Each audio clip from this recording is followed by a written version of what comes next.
Okay, we're live. We're back, y'all. We're going to have a really interesting conversation because we do get a lot of subscribers that ask about moving to a country where we're in the majority and why we didn't move to a country where we're in the majority. And I get it. Yeah. I mean, it's nice to be able to see a whole lot of us and be in the majority, and that way you kind of eliminate the Kens and Karens.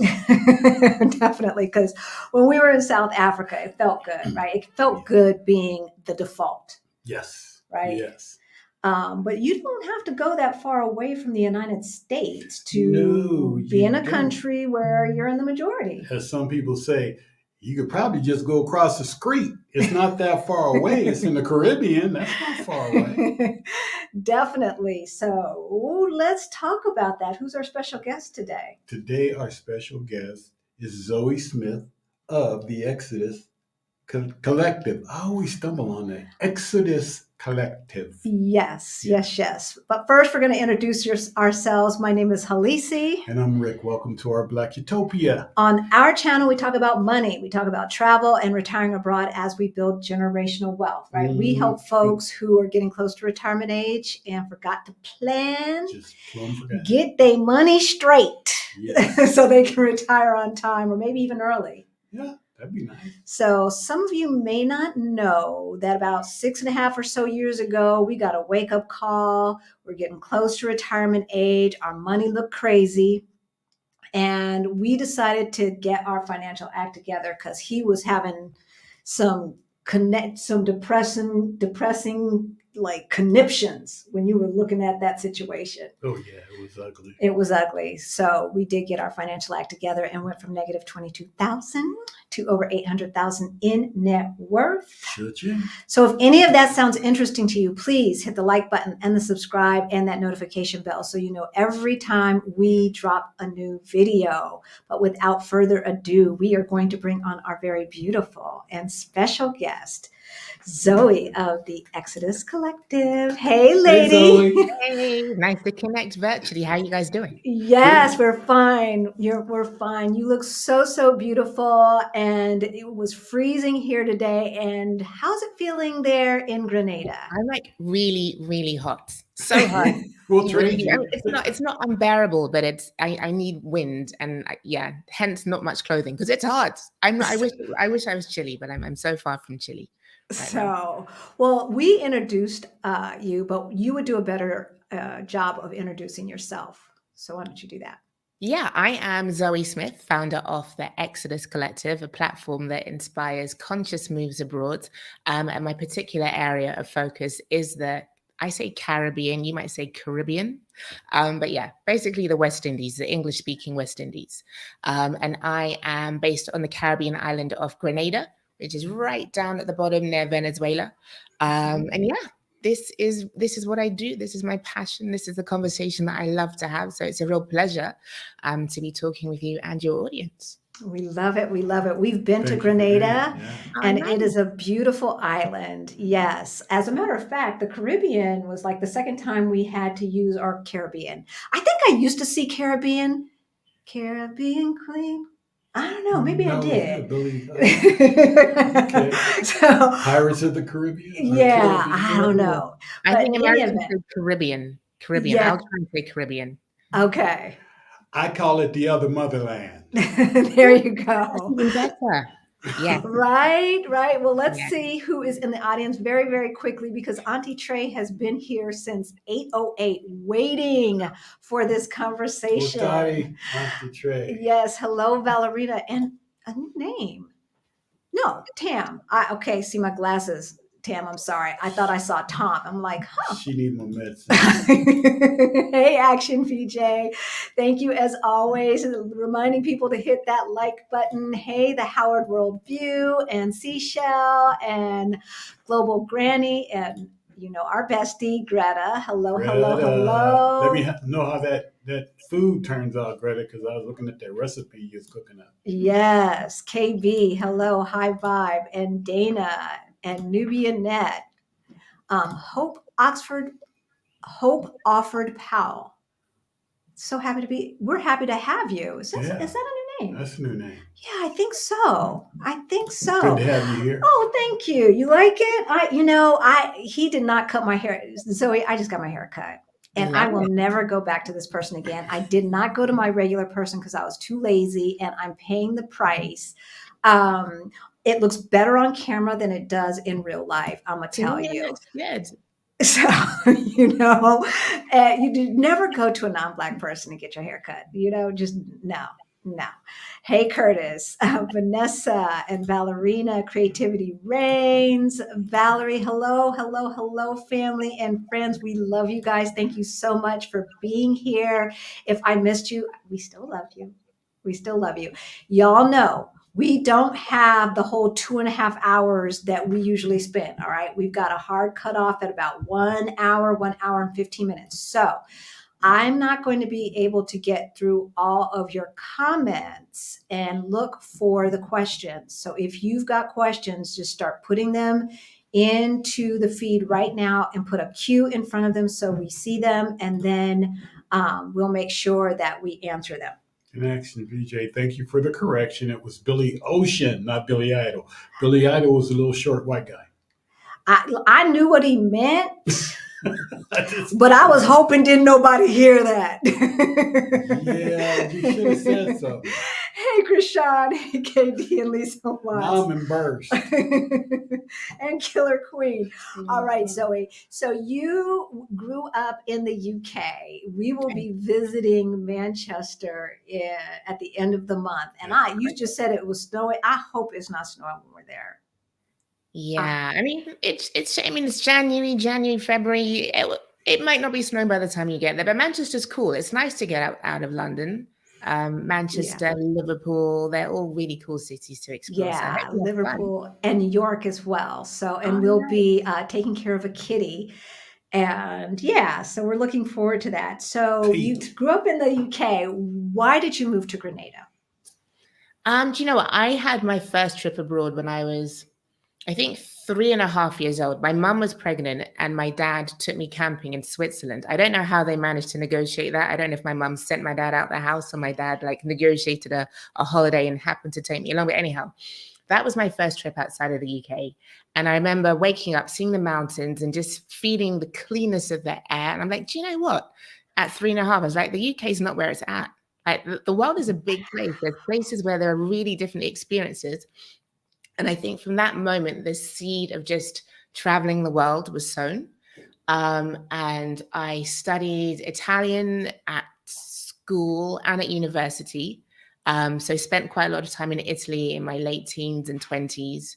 Then got a job working in Milan after I graduated from university. So there was nothing that suggested I was going to stay in the UK. It's always been leaving.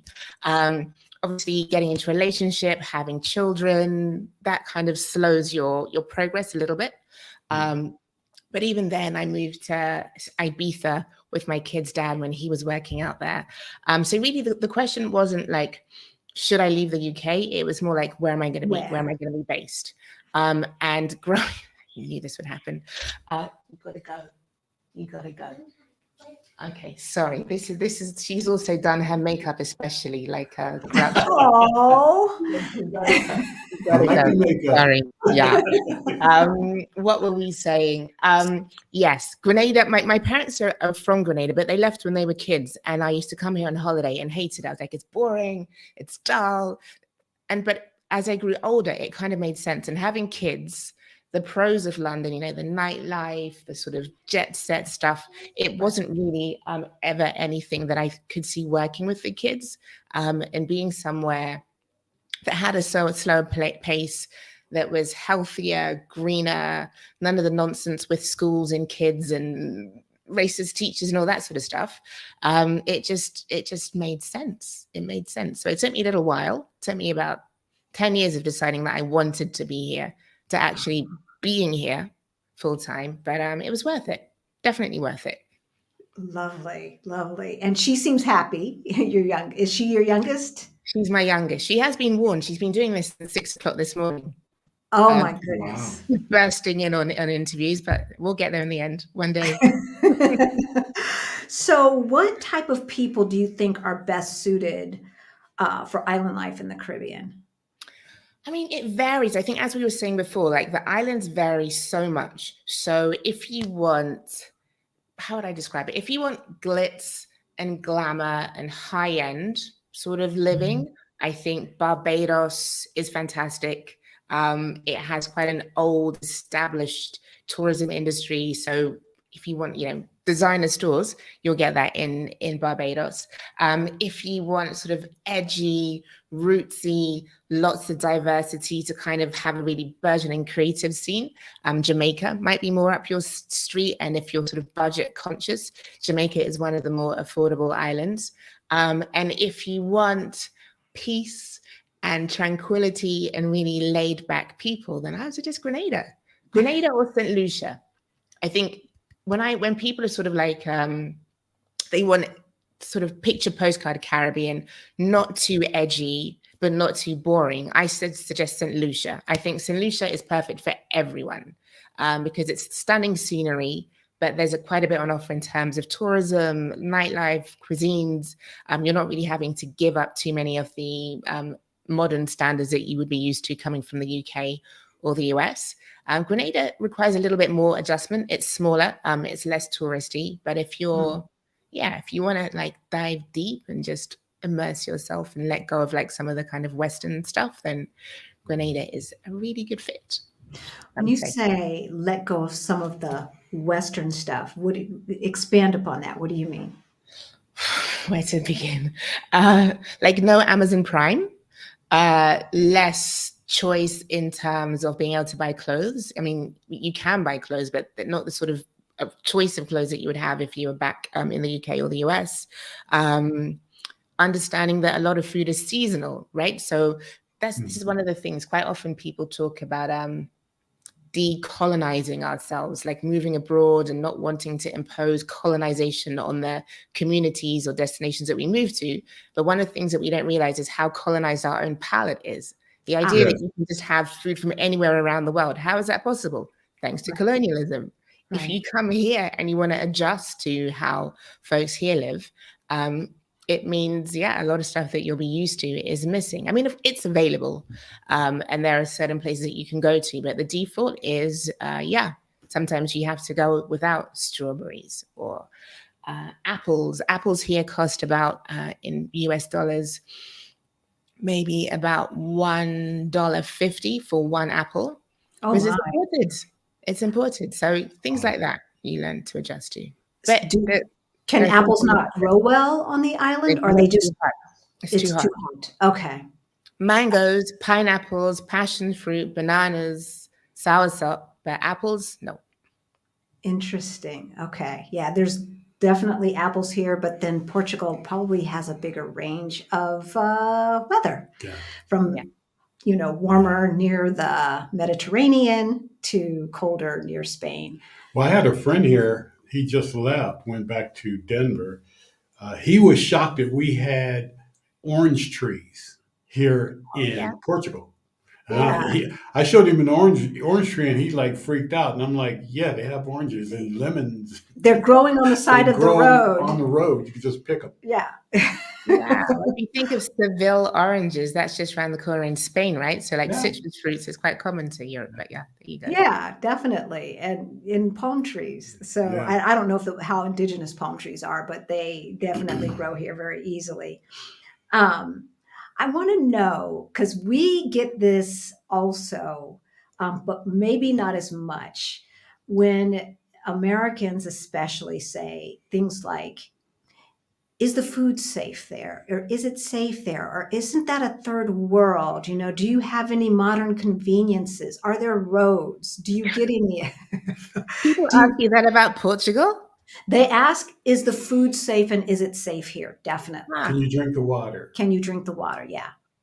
Yeah, you can drink the water here. You can drink the water from the tap. There are natural springs. So if you want spring water, you can go and collect spring water in a jug. It's safe. I mean, I think some of the islands you have issues with electricity blackouts. I know in certain parts of Jamaica that can happen not infrequently.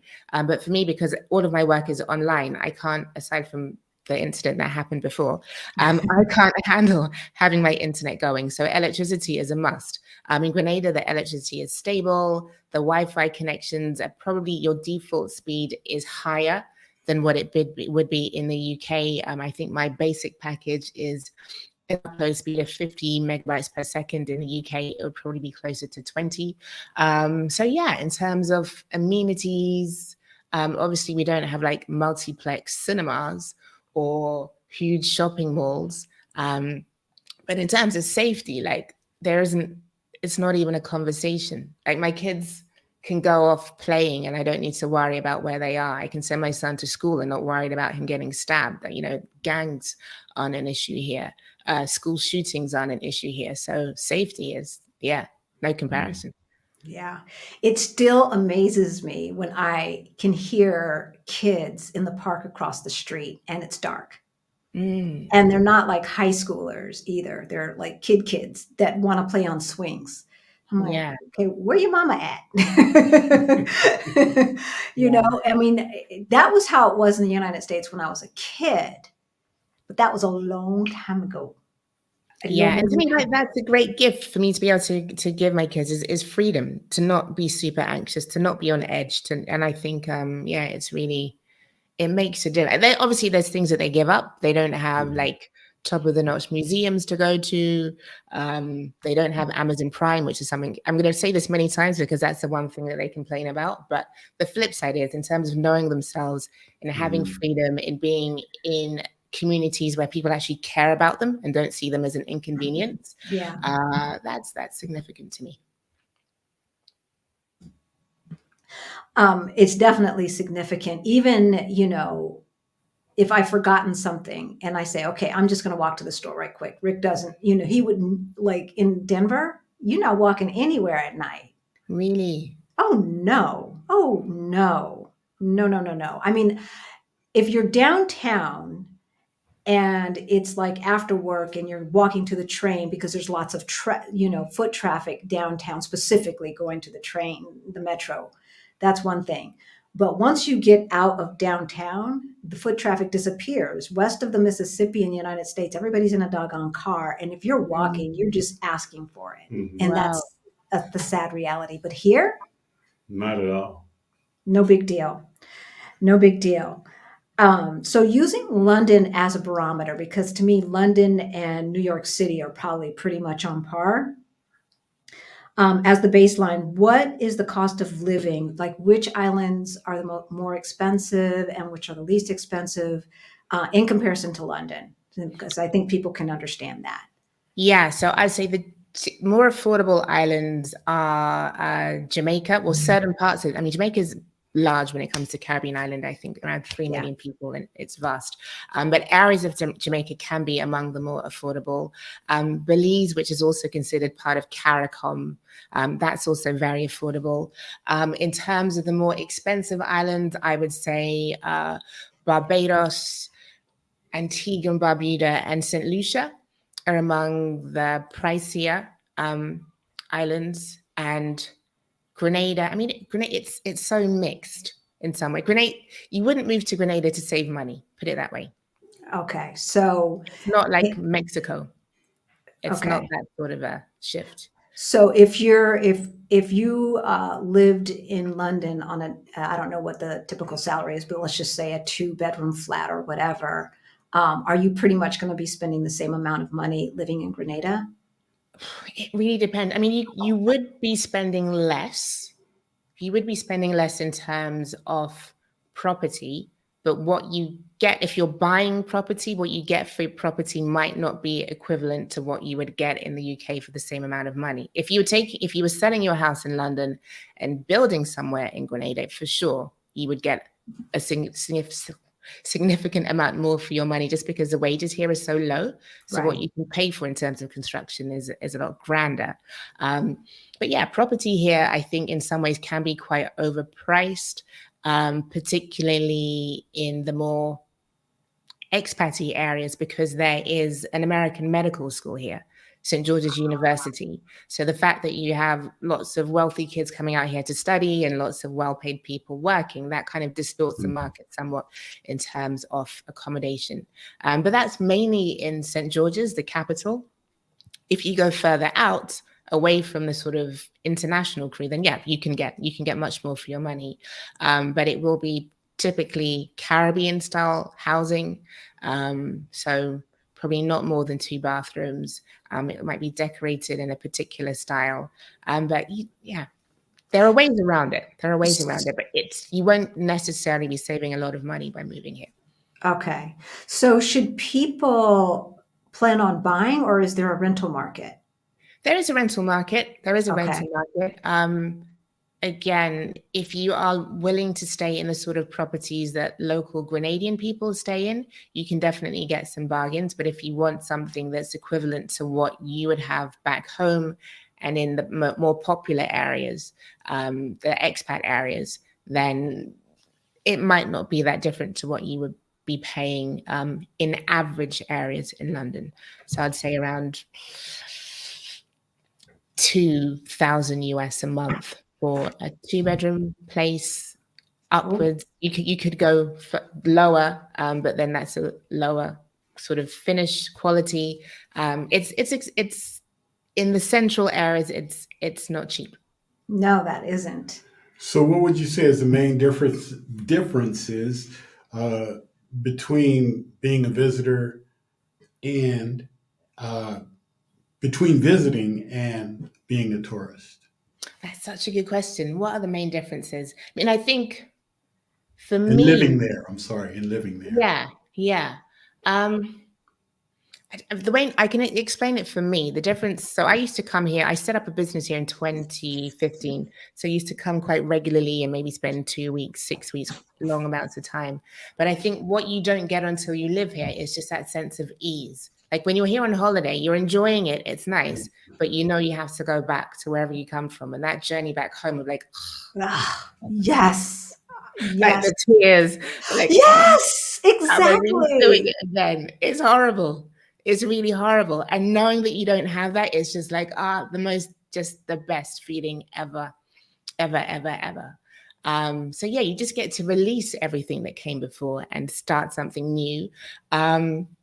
I think one of the other things is if you're here on holiday for 10 days, 2 weeks, because the island is quite small, you can dip into different places and get a sense of all the different things that are going on.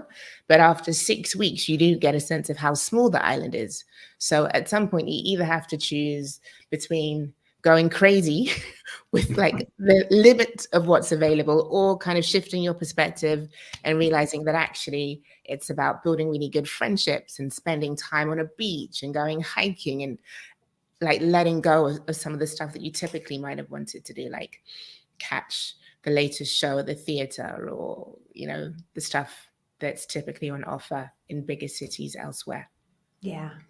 Interesting. So I remember right after the pandemic, well, it wasn't after the pandemic, it was still going on, but after we got vaccinated, I should say, we went to Cancun for the first time for me. Was that your first time? Oh, no. Okay. And I was so overworked. And I remember that last day, I was so depressed. I just wanted to cry. It's like, I don't want to go back. Yeah. And what, a year later, I was retired. Amazing. You know, When there's like, a will, there's a way. yes, you get to the point where you just hit that wall and it's like, okay, it's some stuff is just not worth it. Mm-hmm. It's just not. So, all right, let's get to some questions here. There are a lot of questions. Yeah, I want to make sure that I don't miss any. So I'm going to go back. thought I H saw a Town, lot. good to see you. There's Vanessa's got a question. Yeah, see, they're all the way back here. Usually I stop in the middle. I don't get this far behind, but with limited time, I want to get my questions in first. I think that's hostess privilege. Okay, let's see here. Hey, Zoe, Global Granny is saying, Hello, hello, hello. Oh, Billy Ocean. Okay, first question. Oh, no, that's not a question. That's Gladys Amani saying, "Hi, guys." There I think the first one I saw was was it Greta? about being, There it no, is. was it? What is life Yeah. like if you're over 70 in Grenada? And that's Evelyn's question. That is a very good question. So there was an organization here called GARP. I think it was like the Grenada Association of Retired Peoples. So they did a lot of work in making sure that older people could get together, have activities. Unfortunately, their founder passed away last year. So their activities are somewhat in limbo. But one of the things that is really lovely about Grenada is that if you go to Grand Beach, which is the kind of iconic 2.5 mile long beach, if you go there at like 5:30 in the morning, what you'll find is that the sea is just not full, but there are clusters of older people who every single day go there with their friends, and that's how they start their day. With a dip in the sea, they're chatting. Typically, like the women are together and the men are together. It doesn't seem to be that, intersectional, but it's just people here really know how to live well. They're not as people get older. I mean, I think the retirement age here is quite young. A lot of people retire at 60, if not before. So by the time you're in your 70s, people are just kind of into the swing of things, like really taking care of themselves, eating well, making sure that they go to the beach. You see couples going for walks in the morning, like because it can get quite warm. Typically around 6:30, that's when couples will just go off and walk and exercise and make sure that they're stretching their limbs. Quite often older people might go to their garden, which is kind of more like a farm, where people grow their own food. So it's about being active. It's not really about being shut indoors and sort of not part of the community. So I think definitely there are people doing things. You're still active at 70. So yeah, that's important, I think. Which leads me to think about the healthcare system there. Yes. And how is the healthcare system? Does it vary from island to island as far as what is available, the costs, and things like that? Yeah, so in terms of the best healthcare provision in the Caribbean, typically that will be found in Barbados and Trinidad. And actually, a number of islands, Grenada included, they have insurance packages where, in the case of an emergency, whether it's critical care or a more complex illness, you'll actually be sent to Barbados for treatment. So in Grenada, there are two public hospitals, and one private hospital, and a number of healthcare centers around the island, which are okay. I don't know if I want to say okay or adequate. I don't know which word. You can choose whichever one you want. But it's not top notch. It's not top notch. And I think in a way that's one of the big downsides to the island, is that if you are older or if you have long-term health conditions, the provision in Grenada at times can mean that it's not somewhere where you can live. So for example, someone in my family ended up needing to go on dialysis. And while there is a dialysis center here, the fact that it's $200 US per treatment just means that if you need treatment 3 times a week, you just can't afford to be here. So I think that definitely is something that puts older people or people with health concerns off moving to the island. But it is something that we've just had a change in government in Grenada, and health and wellness is the number one priority for this incoming government. And given that we have like a world-class medical university here, you would imagine, there'll be some way that it could be figured out. So for now, it hasn't happened. And I'm very honest with people about saying that you need to do your research if you have an existing condition. And if you are older, you need to be aware that it probably will not be at the level that you're used to. But I've experienced it when I came here in 2015. I was pregnant. So I had all of my midwife appointments here. And in a way, I had so much more attention from like in the UK, they see you and they want to get you out in 7 minutes. It's like, tick, tick, okay, off you go. Whereas she was advising me what to eat, making sure that I was taking care of myself. So there are pros and cons, but also I think the flip side is because you're living such a healthier lifestyle, like you're eating more healthy, you're constantly in the sun, you're not stressed, you're just sort of taking it easy and immersing yourself in nature. A lot of the lifestyle illnesses that you might be likely to get, diabetes, heart disease, all the other those sort of things are less prevalent here because you're taking care of yourself. So in another way, you've kind of got that inbuilt health insurance because you're living well. You're not like dying of stress and all the Right. other stuff. I love it. I love it. High Vibe asks, my only concern about the West Indies are the hurricanes. Are there any islands safer from this natural disaster? Trinidad is an island on my list. Huh. Interesting. Okay. Yeah. So the ABCs are outside of the hurricane belt, as is Grenada and Trinidad. One of the more popular industries in Grenada is yachting, because for insurance purposes, during the hurricane season, which lasts from 1st of June to the 1st of November, all yachts have to be outside of the hurricane belt in order to be insured. Like if a hurricane hits your yacht and you're within the belt, you get no compensation. So typically everyone comes south, everyone who's in the kind of region comes south to Grenada. So it's proven to be outside of the hurricane belt. Trinidad also is, but apologies to any Trinidadians on the call, and I don't think they'll mind me saying this, but the Trinidad is, while you might not be hit by a hurricane in Trinidad, the level of violence in Trinidad is a lot higher. It's a lot higher.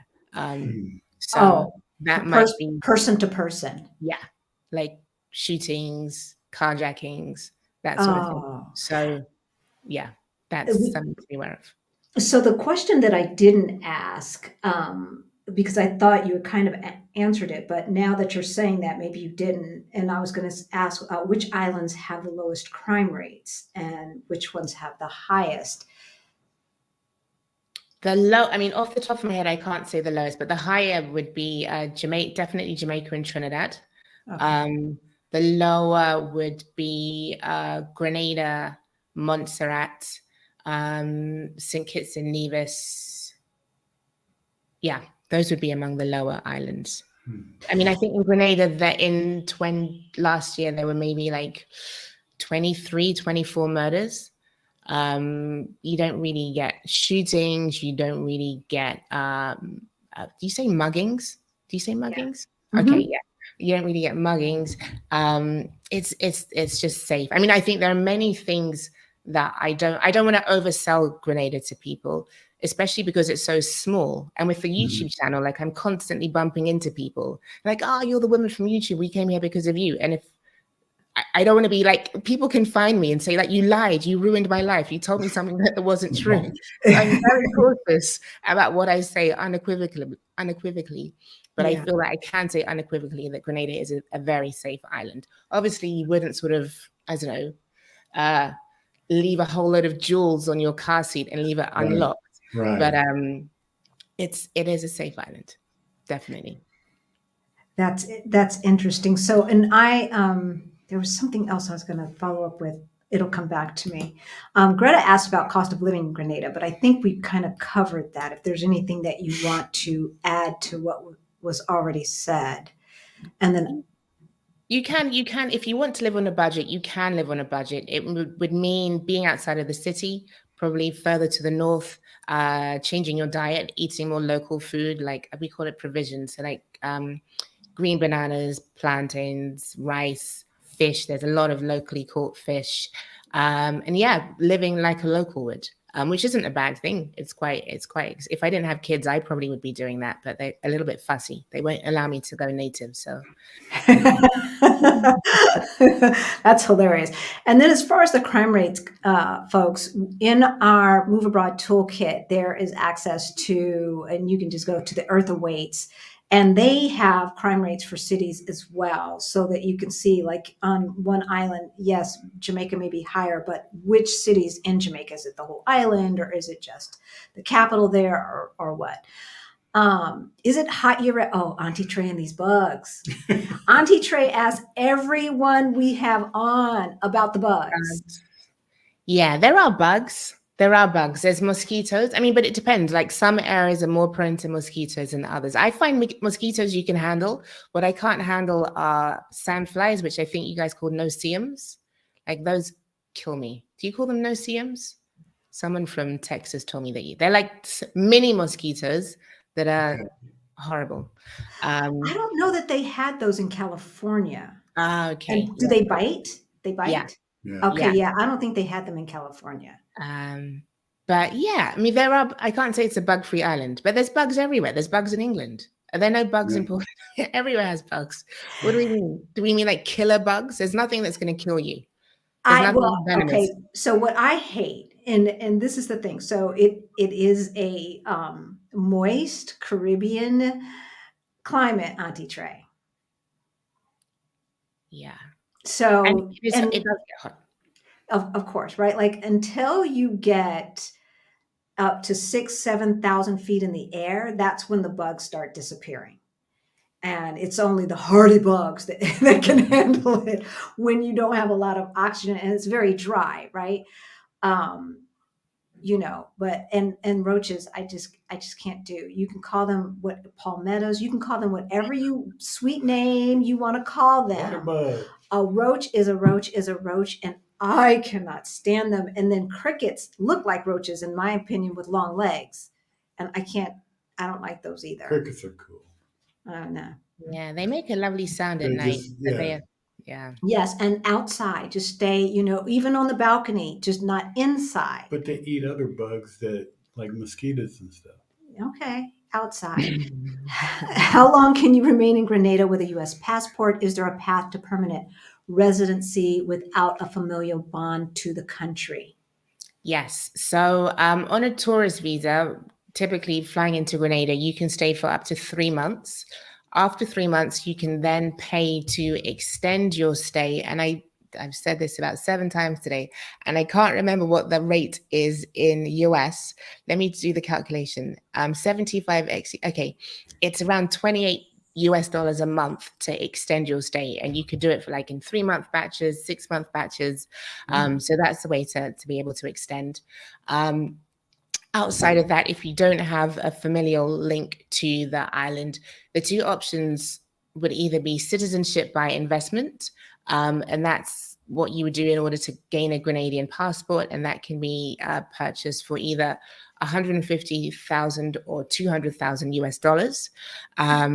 Or another route would be to establish a business here. So if you were to set up a business here, you would then be able to apply for the right of establishment and work permits, and then that would be a way to be able to reside. So we call it residency by investment rather than citizenship by investment, and that can be a much more affordable route. Typically, the citizenship by the CBI is used by people who want access to the US. So with the Grenadian passport, that allows you to apply for an E2 visa to the US, which allows you to establish a business. So it's typically Russians, Iranians, Syrians, people who use Grenada or something else. So a lot of people say, like, I want to live in Grenada. Should I buy a passport? And I'm like, you could. Or if you have another use for £200,000, there are other ways to be able to be based here. Yeah, interesting. The golden visa here or residency by investment for a property is $500,000 US, which is considerably more. Less for if you go the business route, and even less if you donate it to like an NGO or something like that. Oh, nice. Yeah. But that's a lot of money.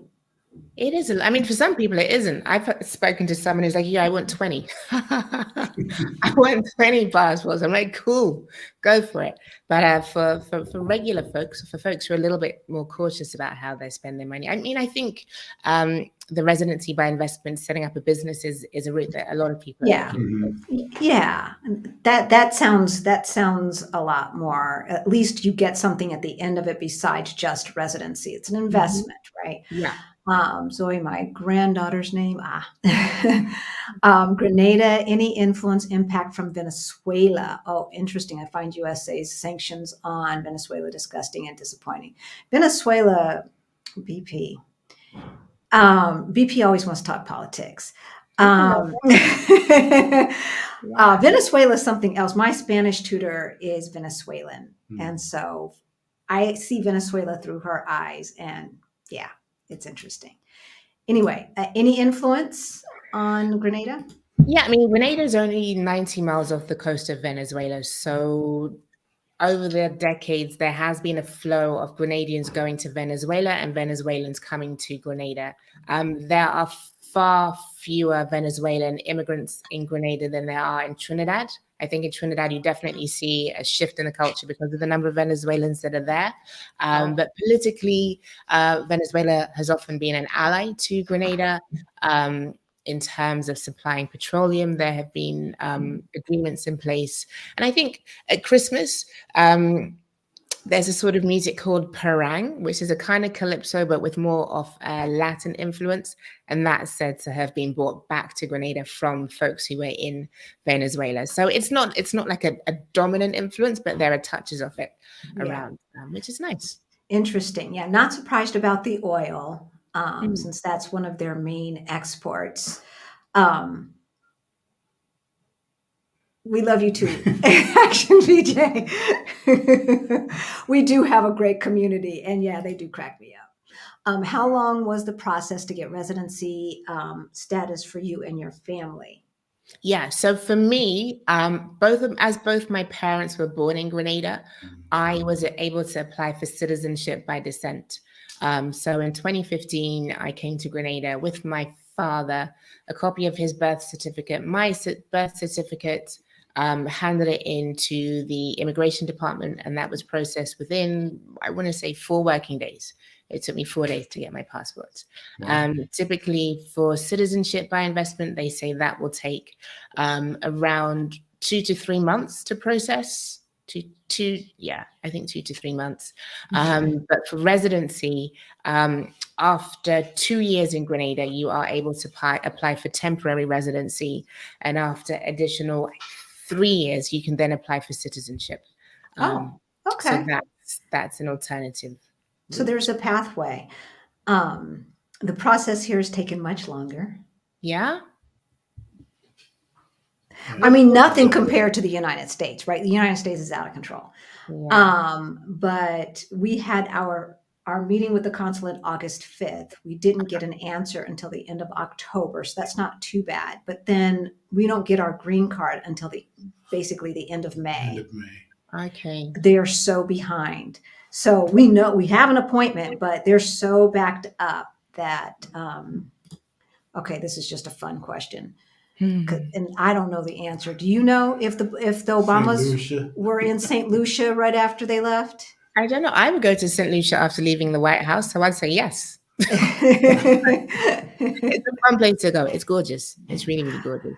But I don't know the answer. What dish is Grenada famous for? Yeah, so the most famous, the dish that Grenada is known for is called oil down. And it's like, Grenadians are going to hate me if I say a stew, but it's kind of like a stew. It's breadfruit, a type of spinach. You'll have fish and you'll have meats, and it's all stewed down over hours because the island, it's known as the Spice Isle. So it has tons of cinnamon and clove and nutmeg and cardamom, all sorts of things growing here. And that will be infused in the dish. So you have these vegetables that are really rich and spicy and covered in coconut milk. And Grenadian food, I mean, it's typical Caribbean food, but I feel that because of the abundance of spices here, Grenadian food is really well seasoned. Like I try Caribbean other islands, I'm like, this is a bit bland. Like, where's that? Other than the fire, like a lot of other islands have fire, but our food has flavor, I would say. Okay. The spices that you mentioned, I think of Indian food. Yeah. And take the fish out and it sounds good. Yeah. Are you vegetarian? No, She just doesn't eat fish. I'm a meatitarian. Okay. But that's the thing, the fish here, it's so different. When I go back to the UK and I see fish, I'm like, how long ago was that caught? Like they probably caught it somewhere in the North Atlantic, then brought it back. Then it's probably like it's been dead for at least 2 weeks. When I buy fish here, it might be dead for 2 hours. It makes a significant difference when you're eating Yeah, fresh. that's what they say. And And and I know here a lot of the fish is very, very fresh. yeah, But sardines. You don't eat? yes. No. Mm, mm, mm. Okay. He he and our youngest son love seafood. And my mom didn't like it. And so I never developed a taste for it. So I used to try. It's like, as I get older, I was like, oh, let me try it again. Let me try it again. Finally, I'm just like, I don't like it. And I'm not going to Yeah. pretend to try and like it. So I don't even like tuna fish salad sandwiches anymore. I hate canned tuna too. That's horrible. It smells. I'm with you on that. Yeah, it does smell. Can you island hop via ferry from Grenada? So you can get to Carriacou by ferry, which is the neighboring island. And Carriacou is beautiful. Like, I remember people used to say to me, "Oh, you should go to Carriacou." I'm like, "Why? I'm in Grenada. I don't need to go to another Caribbean island." But Carriacou is a lot smaller. It's like Caribbean in the 1950s. So like beautifully painted houses. You see, I mean, not lots of people, but you are likely to see someone riding a donkey. It's just like it's quaint and lovely and beautiful. So you can get to Carriacou. Grenada neighbors the Grenadines, so St. Vincent and the Grenadines. So that's the island chain that goes up. But it's complicated. You can get a ferry, but it means overnighting in some island. Like it's not as you would think there'll be a timetable that will get you from one end of the islands to the others. There isn't, unfortunately. So it can be done, but typically inter-island travel, either like you charter a yacht, which isn't as expensive as you might think it is, or I mean, if you want a holiday, if you just want to go sightseeing, or Right. you fly. And flying is overpriced. It's crazy. It's It not. See, Yeah. I never understand. It costs more for us to go from Lisbon to Porto Yeah. than it is going to cost us to go from Lisbon to Manchester, UK. Huh. Yeah. Wow. It's ridiculous. Why? Like double. I don't know. Yeah, I, it's insane. I don't know. So when we do go to Porto, it will be via train because I'm not paying those prices. I am not paying those prices. They're talking about geckos. Okay, let's see what else. Do you have geckos there? We have small lizards. I can't. Let me Google gecko. I think maybe they're not common. There might be geckos, but they're not common. But there are small lizards and iguanas. The first time I saw like the little bitty lizard, it was when we went to Florida on the Caribbean side, right, or the Gulf of Mexico side. Right. And you saw the big. But we saw. No, I saw all the small. Yeah, they were so small. They were like the size of like roly-poly bugs. I mean, and they were everywhere. They were about this big. They were baby ones, yeah. And you turn on the shower at the beach and they go running like roaches. Yeah, they were little babies. And they were everywhere. And then the tree frogs, which stuck on the side of the windows and stuff. I'm looking at geckos now. No, I mean, you might find the odd gecko, but they're not common. You have like small, these look a little bit freaky. I don't like these. No, we don't have any of those. We have like small, slim, like regular looking lizards that will just run away. These ones look like the ones that will drop down. I remember in Ibiza, they would drop from the ceiling. Okay. Yeah. Yep. No, I can't do that. That's horrible. And we had one in the apartment when we were in Puerto Vallarta, and he was asleep, and I was with the broom. I'm like, because I'm not having you drop to the ceiling. No. I wake up and I see these bubble eyes. They don't hurt you. No, I will hurt myself trying to get, it's just like, if you're over there, it's fine. I'm not scared, but I don't want you on my person. No, just think of the PTSD. It will be too much. I never think again. Exactly. No, I am considering St. Kitts since my grandmother, who is deceased, is from there. Is it expensive since most food is imported? I mean, yeah, St. Kitts does have the issue of, I think more food is imported in St. Kitts than it is in Grenada. Nevis, the neighboring island, they have quite a strong initiative for the island to grow more food. So Nevis might be an option if you are also considering St. Kitts, because they're sort of sister islands. But in terms of cost of living, off the top of my head, because I don't have my comparison with me, I can't say exactly how expensive it is, but the fact that St. Kitts and Nevis is the sort of the first to launch CBI citizenship by investment passports means that there is a very significant influx of wealthy folks living there, and that does have an impact on property prices. Yeah. So that's something to be aware of. I mean, Yeah. I have a friend there, and she's saying even at her daughter's school, she goes to an international school. There are very few Black folks there. So if you think of that balance, Yeah. that affects Yeah. other things too. But it's a beautiful Absolutely. island. Yeah. Which, gosh, what was I going to ask? I got too caught up in the kids and picturing that. Oh, darn it. St. Kitts. What was she asking about cost of living? Oh, so since my grandmother, so it's her grandmother, not her parents. Could she still qualify? Yeah, could she qualify for it? I believe St. Kitts and Nevis, you can apply for citizenship through your passport, through your grandparents. So off the top of my head, St. Kitts and Nevis, Jamaica, Barbados, and St. Vincent and the Grenadines, I believe, definitely the first three, possibly St. Vincent and the Grenadines. They're definitely islands where you can apply through your grandparents. Grenada, Trinidad, and other islands, they will only allow you to apply through your parents. Okay. So if your parents weren't born there, then you couldn't apply, which is a shame. And that's one of the things for folks who are of Caribbean descent, like do what you can to get those passports, right? Because for folks who have no connection and who have to like fork out 200,000 US, you could get one for 200 US or less. Right. So yeah, Caribbean American, what do we call us? I forget what you call Caribbean folks from the UK, but yeah, those who have a link, get those passports while you can, because it helps. Yeah, and then your kids will easily be able to, because you are now a citizen as well. Yes. Well, no, see, this is the thing, because I wasn't born in Grenada. I have my citizenship by descent, not by birth. Right. So the way for them to get citizenship is going to be through residency, spending 5+ years here. Okay. Oh. Because it was their grandparent who's born in Grenada. Yeah. Parent. Not their parent. But because their parent claimed it, they should just say, okay, you good. You making up rules. You making up rules. They don't get money that way, right? Yeah.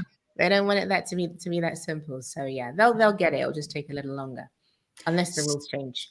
Okay, so Abigail, I'm assuming that you're meaning on the island of Grenada. Where would you recommend finding housing other than Airbnb? I guess assume you're looking at rentals. I would suggest checking out some of the realtors. Is that what you say? In England, we say estate agents, realtors. So yeah, there is Century 21, there is Remax, there is Altman Caribbean, there is Terra Caribbean. There are a number. I mean, if that's something that you're looking for, if you're looking for property, drop me a line. We can talk about that. But yeah, you can look at, there are realtors. I mean, Grenada is quite, how would I describe it? Again, because of the university, I think landlords here are slightly ridiculous in terms of what they think they can get for their properties. So even if you're looking for a longer term stay, they're not really adjusting it for the fact that you're not paying on a nightly basis, you're paying perhaps on a monthly basis. Right. So the prices that you see can often be quite ridiculous. So looking at long-term rentals on realtors' websites can be a way for way through it. And there are also other means where you can find properties that are advertised to local Grenadians, because Grenadians don't use Airbnb or typically websites. They have like their own means for getting recommendations on places. So of course. if Grenada's what you're looking for, we can have a chat and see how we can. So Zoe's information is in the description below. And Abigail, I guess, had a follow-up question. What areas do you recommend living in for those that don't have a car, but coming for a short amount of time, like 3 months? Again, it depends on your budget, Abigail. Yeah. It depends on your budget. Excuse me. Where would I suggest? I would suggest areas on the, assuming that you want to be central, like assuming that you want to be in St. George's, I would suggest areas around Granada, like Belmont, Fall Edge, Jean Anglais. You have sort of semi-suburban areas like Tempe, Mardi Gras. I'm just saying, I hope that means something to you. It might not mean anything to you, but there are areas that you can live without access. I mean, you can travel around by bus. And there are certain areas where the buses are more frequent and they run for longer periods of time. Buses don't run on Sundays here, which is a shame. There is Yes. no Uber. There's no real Uber service here. I mean, there are some in development, but they're not fully up and running. You can hire taxis here, but quite often they are, unless you have like the right connections, they might be quite overpriced. But getting around by bus definitely is doable. It just depends, where you want to be. Interesting. So if you depended on public transportation and you wanted to go to church, you'd have to make friends. And people are really good at picking each other up, because I mean, a lot of people walk, because like a segment of Grenada doesn't have access to a lot of, I mean, it's probably only in the past 15 to 20 years that you're seeing a lot of cars on the road. Prior to that, a lot of people are happy walking. And typically when you're driving around, Grenadians are like so healthy, so fit, because they walk, they work the land, they walk. People do, like a lot of men do like manual labor. So you don't have like obese, like sickly people. The pluses of walking are that you end up being healthier. So it's interesting because a lot of people walk here as well. And there's hills. I mean, there are hills where you have to have a rail on the sidewalk lest you slip back down. And yet, some of the older people with a not with a walker, but with a crutch in one hand and and not walking fast up the hill, with I don't see how they could do it. I don't see how they could do it. They either. do it though. Commitment Yes. to the smoking. In my travels, you're going to have to tell me your secret, because I was looking at €80 from Lisbon to Porto. Was it one way or round trip?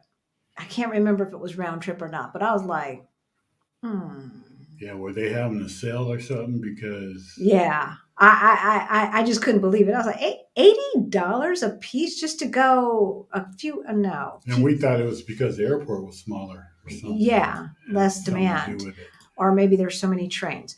An old friend from Grenada said the island has a large number of beaches. Are residents able to access all of the beaches? Yeah. By law, there can be no private beaches. Good. So you don't have the same problem that you have in other islands where there are restrictions. Like it just can't happen. So if there's ever, like there was a new hotel and there was suggestion that they were going to wall it off, people protested and reminded them that that's just not how things roll here. So it's I love it. It's the same appears to be true here. Mexico, of course, it seems like everybody owns a piece of the beach and there are very few public beaches, and I don't like that. But here there are, feels like miles and miles and miles and miles of public beaches. And most of the beaches here are empty. We went to the beach yesterday and my kids were like, why are there so many white people on the beach? Because they're used to having the beach themselves. And I guess because they said so many, maybe there were like 50 people on the beach, which to them was like too many people. So it's peaceful, calm. It's nice. So Greta's going to ask the same question I would ask. Does Grenada have snakes? Florida had a 15-foot python snake on the highway. Yeah, I Yeah. wouldn't have took that highway. Grenada has, what do they call them? Vipers? Yeah, they don't have any venomous snakes. Okay, They don't look have any. like They have that. like these small black ones that you don't see very often, and then they have like I think, are they called serpents? They call them serpents. I don't know what their actual Latin name is, but they're not common. They're not common. I think I've seen one wrapped around a tree, but yeah, unfortunately, people here kill them. I don't think you should kill snakes. They But serve yeah, a purpose, right. Um, But no, yeah. there's not a significant snake problem. It's not like Australia or somewhere where you got like the venomous Yeah, thing. ain't never got to worry about me going to Australia in the Oh, outback. No. Yeah. so I sleep with three during 3 years in Mozambique in my bedroom. You must mean snakes, Jorge. Mm-mm. No. No. Nope. I mean, Um, Portugal has poisonous snakes. well, Yeah. yeah, and so does Colorado. Yeah, I know. Rattlesnakes and stuff. Oh, yeah. Yeah. But I mean, we live in the city. I haven't even seen, have I seen I finally saw a couple of spiders in here in the apartment.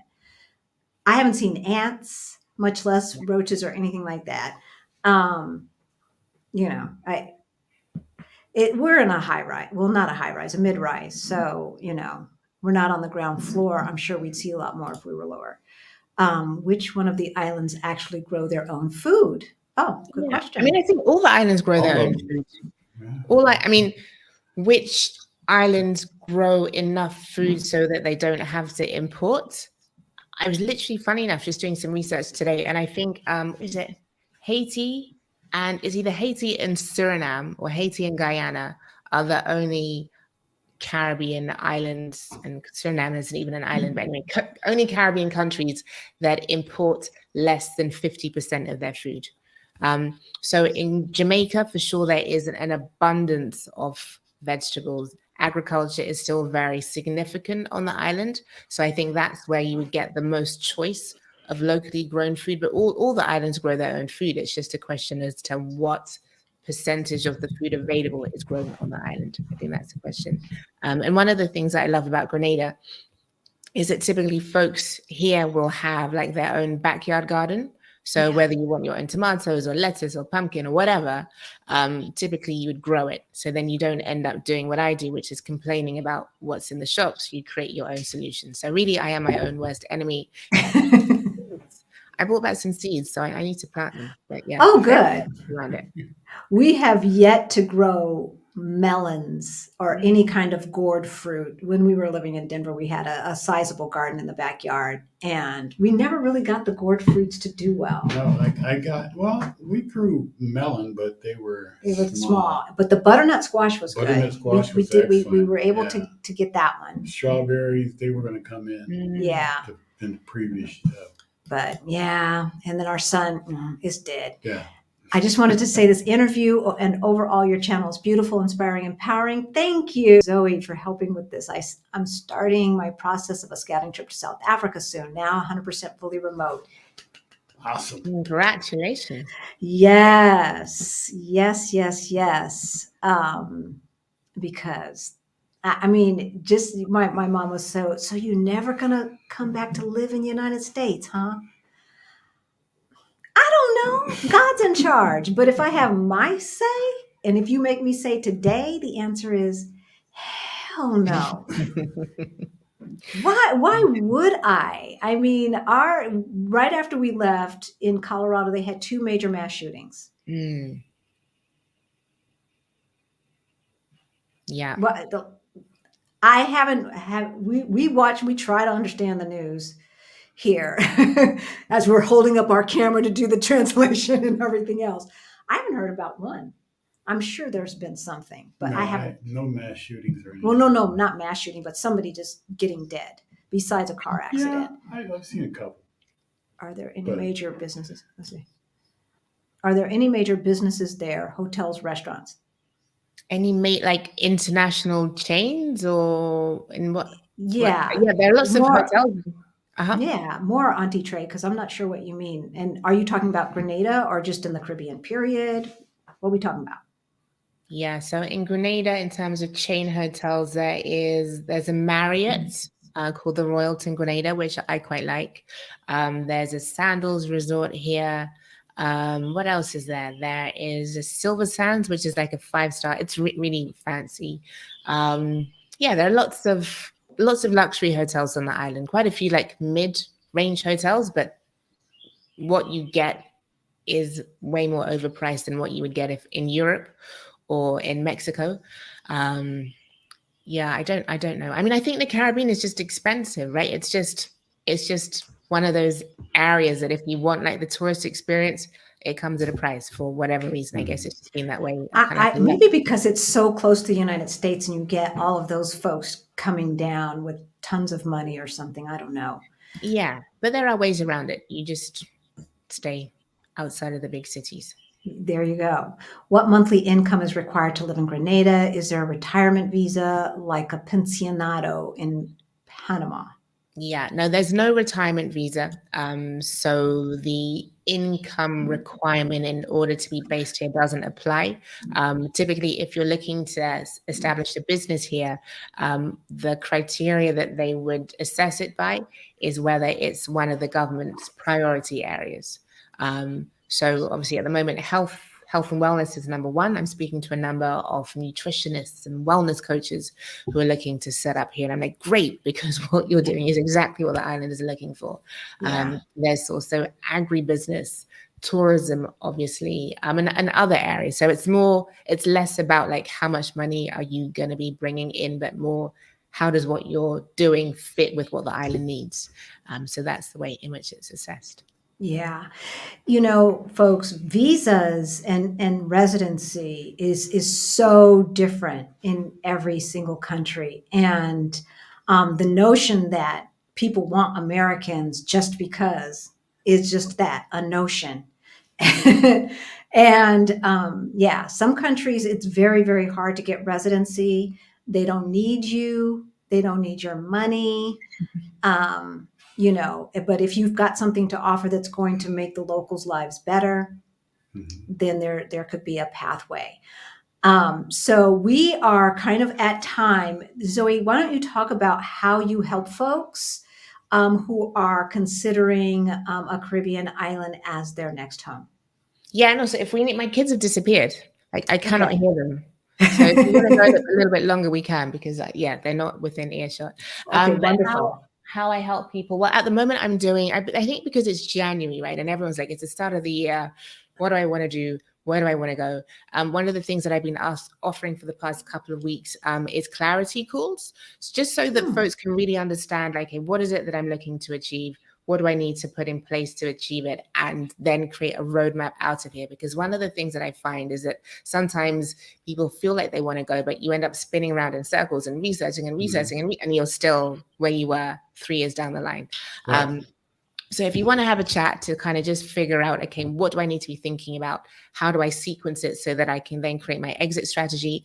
I am offering one-to-one calls for the rest of January, I think. Yes, I am. So that's available.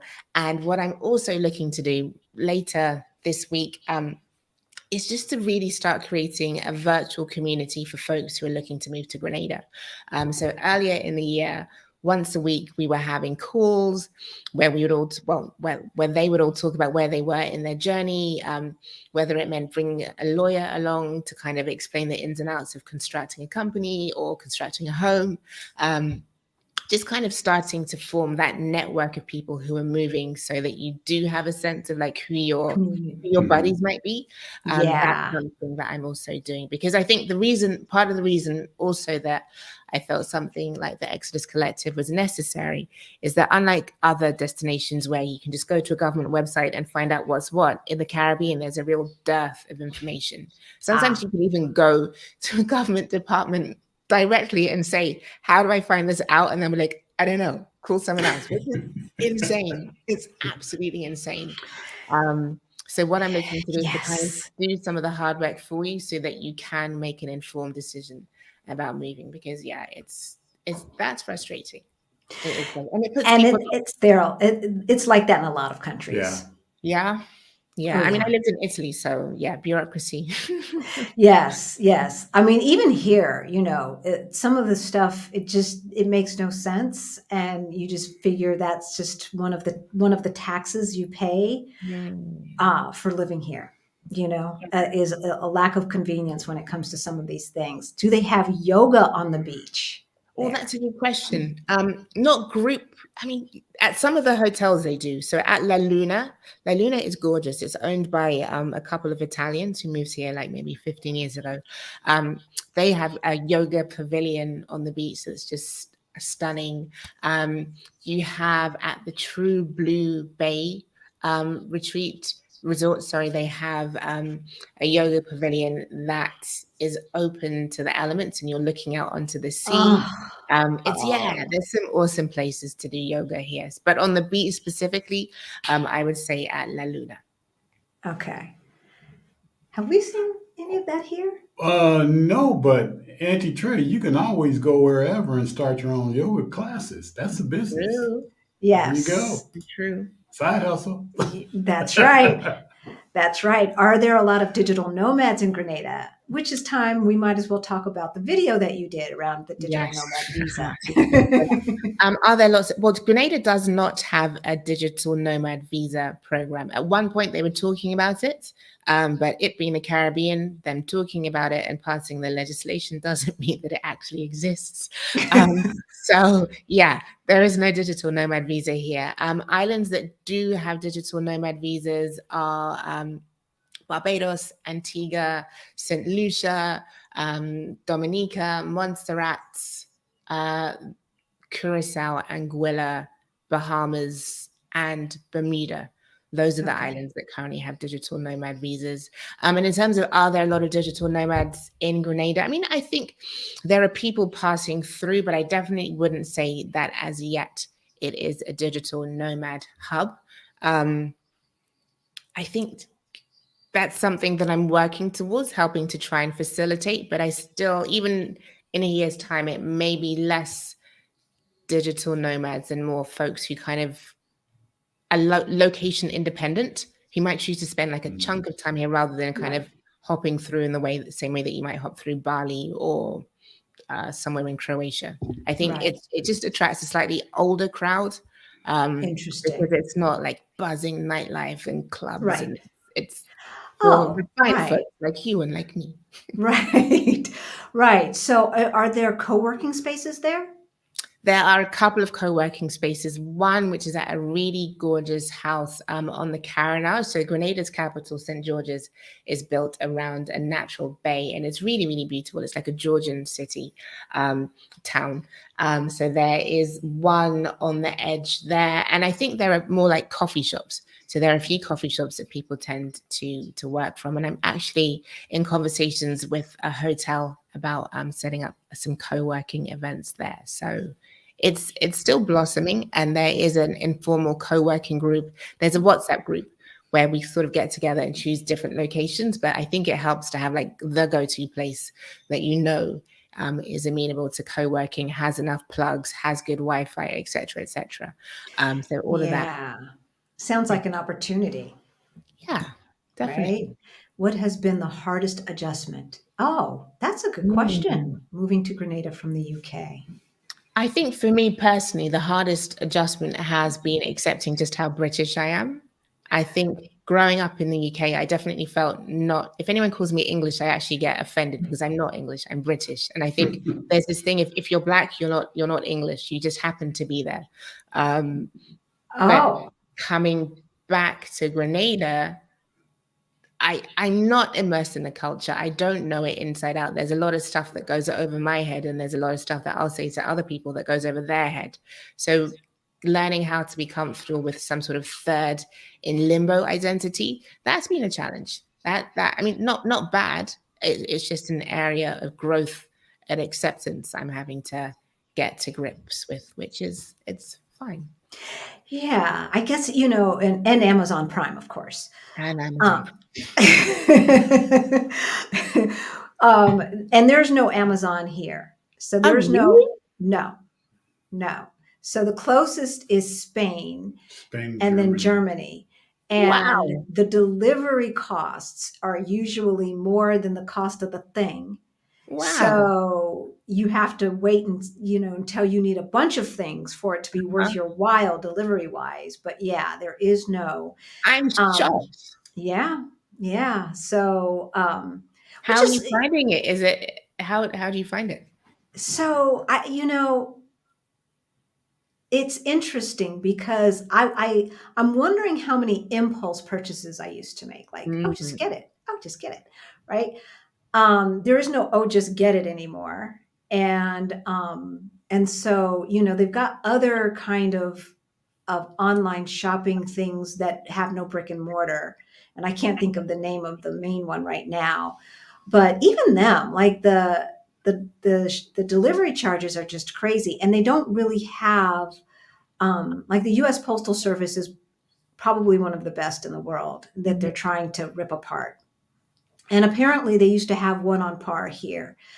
But a subscriber told us that a government about 6 or 7 years ago got rid of it and privatized it. And so Yeah. it took us, what, 4 weeks to get our insurance cards. Wow. From across the way on the other side of Lisbon. But we we could got them. we could have gone and picked them up, like just It'll hold them work. there, right? I did order something on Amazon. I think it was Amazon Germany through Okay. them, and I got my bag. Yeah. And that came pretty quick. What's pretty quick? It wasn't supposed to be here until today, actually. Oh, okay. And you got it like Friday. Yeah, I got it Friday. So it was probably about a week and a half. That's not, Yeah. That's I not too mean, bad. For no, me, the hardest thing is books. Like I really miss just ordering a book and it arriving on my doorstep the next day. That's Thank really you. hard. yes. Honestly. So now I've had Yes. to go to audiobooks and Kindle. I mean, Kindle doesn't quite cut it, but yeah. But for me, having gone so long without having impulse buys, now when people say, I'm coming over, what do you want? I'm like, oh, it's so stressful having to shop. It's funny how you kind of get out of the habit, which I never thought I would. But yeah, no Amazon Prime and no TJ Maxx. What we call it Mm. TK. But yeah, you learn to live Yeah. with it. You learn to live without it. Yeah. And I don't see, so the one thing about like a TJ Maxx is, you'd have to go in there to find those really, really good sheets that are on clearance. And you can get like 900 thread count sheets for like $30 on a king size bed, right? So those kinds of things, there may be places here, but they're definitely not the chain stores. Mhm. So if there is a TJ Maxx type of store, I don't know about it yet. Right. So if Heather's watching, Heather, she's my next door neighbor and has been here Maybe for you a should minute. find it. Maybe you'll get addicted. Maybe it's best not knowing where it is. That right there. Thoughts about creating a Facebook group? I have thought about creating a Facebook group, but I have to be honest that in terms of my time, I am trying to like maximize the impact in the minimum amount of time. And a Facebook group can be quite labor intensive. So I think the little group that I have will have our own private community. Folks can sort of communicate that way. And also like weekly lives. I think that's more efficient in terms of my time. Because in addition to doing this, I am a diversity and inclusion consultant for a firm back in London. I'm just about to start work on a TV show. So yeah, like my time is like pulled in lots of directions. Wow. So the Facebook group probably there'll be another forum, but it won't be Facebook. What are the LGBTQ human rights like in Grenada? So in LGBTQ plus rights in Grenada, it's not progressive. There are homosexuality is not allowed. Can you even imagine the insanity of that? It's I wouldn't say that there is out and out sort of hostility towards homosexual people. There is a scene here. I went to like a really awesome carnival party that was like LGBTQ plus friendly, which is really, really lovely, really lovely. But unfortunately, the legislation here still is exceptionally backwards. So yeah, that and healthcare is stuff that puts many people off, because it really shouldn't be that way. Yeah. Unfortunately, it is at the moment. It's amazing, the things that we take for granted, and it was so long in coming in the United States, and still issues, even though there's laws on the books. Laws on the books don't mean that people's hearts change. And we just had major shooting at an LGBTQ plus club in Colorado. Yeah. So yeah, Colorado has had civil unions and laws on the books for a while in comparison to federal, but that doesn't necessarily change hearts and minds, and that's the sad part. So would getting your passport by descent require you also to register for citizenship? It's kind of the same thing. Am I mistaken? It used to be. Okay, so up until, I can't even go on this is the ridiculousness of, okay, I'm just going to say it and then I'll caveat it afterwards. So up until a couple of months ago, to apply for a Grenadian passport through descent, you first had to apply for citizenship. And once you obtain citizenship, then you would apply for your passports. They have now changed the rules, and that is based on what they told me when I went to the immigration department. It's not written down anywhere. It's not publicized, but that is what they told me there, that you can turn up, apply for your passport, and at the same time that gives you citizenship, which is what I did 8 years ago. But again, it being Grenada, it's not written down. It's not written. It's insane. Right. I think here it is simultaneous as well. Okay. So after the end of 5 years, you may apply for permanent residency or citizenship. Okay. I don't know why one would apply for permanent residency when citizenship is on the table. Does it have tax implications? Residency versus citizenship? I mean, I guess for Americans, you get taxed anyway. So for you guys, it probably doesn't. Yeah. No, no, because you still get the NHR. Like if you have come within the last 5 years, you get on a tax scheme for 10 years. And that tax scheme applies to anyone who has not who's not been a resident for the 5 years previous. So as long as you file in time. So yeah, that wouldn't change. And then permanent residents after the 10 years of being on this tax scheme, they're going to go up to that crazy price, the crazy taxes. Of course, we do have a great healthcare system here in Portugal. Whether you are a permanent resident or a citizen, if there are other tax implications, I'm unaware of them. But I know, that passport, I want that passport. Yeah. I want that passport. Damn it. Right? So, okay. I think we may have done it, y'all, in record time. I don't know what it feels like to stay on task and to stay on subject matter. Like this is usually we meander down and we start talking about the politics of a place and everything else. And it ends up being 2 hours, but we got it done. So one more time, how can folks get in touch with you? So the best way to get in touch with me is probably on Instagram, which is at the Exodus Collective. You can also email me, Zoe at theexodus.co, not com, just co. And you can subscribe to my YouTube channel, which is the Exodus Collective. And yeah, I'm just happy to talk the Caribbean, happy to talk the Caribbean in relation to other places.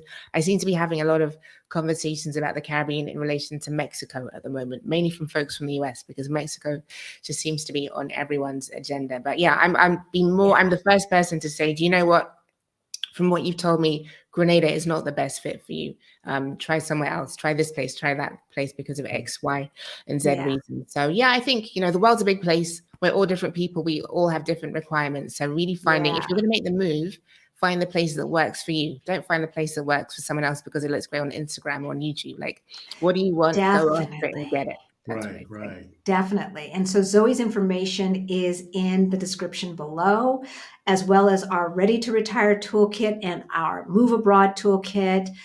Both of those you will need. So just go ahead and get them. They're free right now.